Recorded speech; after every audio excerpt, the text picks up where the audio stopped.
Welcome back. We want to show you the Prime Minister of Israel, Benjamin Netanyahu, comparing Hamas to ISIS at a press conference yesterday with U.S. Secretary of State Antony Blinken.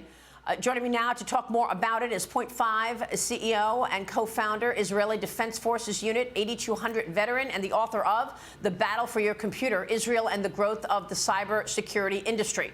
Alon Arvatz is with us. Alon, thanks very much for being here. We've been talking much this morning about how it is possible that Hamas was able to finance this war on Israel. What can you tell us? Yeah, so what we've been through in the past week is insane. I've seen footage that I've never seen before and would never leave in my head.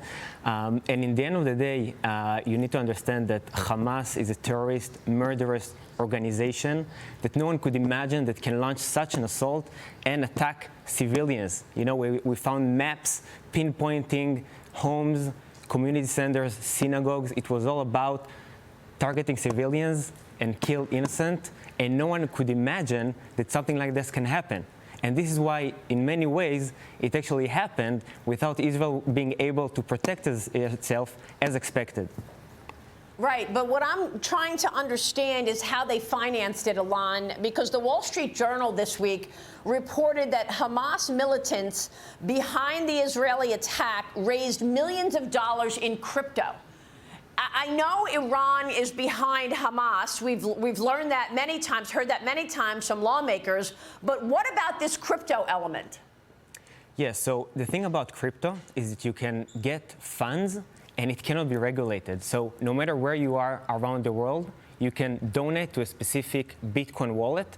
It's a virtual wallet, basically. So it doesn't have, like, you know, a physical location that you can stop the funds from coming. It's not cash, and that allows basically anyone across the world to transfer funds to Hamas. So we know that Hamas has supporters across the globe. You know, people that don't understand that it is a crazy, insane, murderous organization, and they leverage, you know, this new technology of crypto to get these funds from across the world.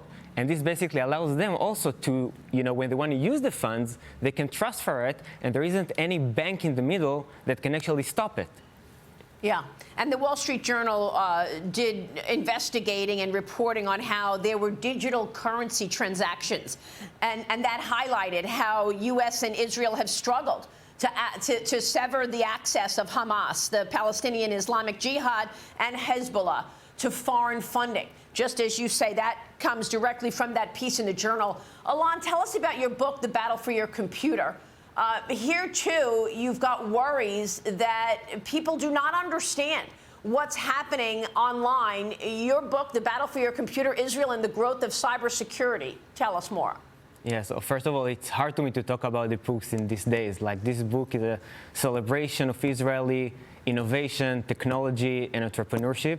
But I think that in the end of the day, Israel will prevail and will keep being a lighthouse for technology and innovation. This is why it's important for me to talk about it. This book is all about, you know, sharing with the world the story of Israel's cybersecurity, innovation, and the way it led the world from that aspect.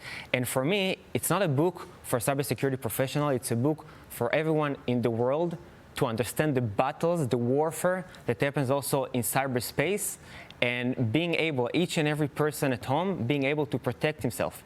And also now in the war in Gaza, we have seen efforts and assaults in the cyberspace as well that was part of the military effort.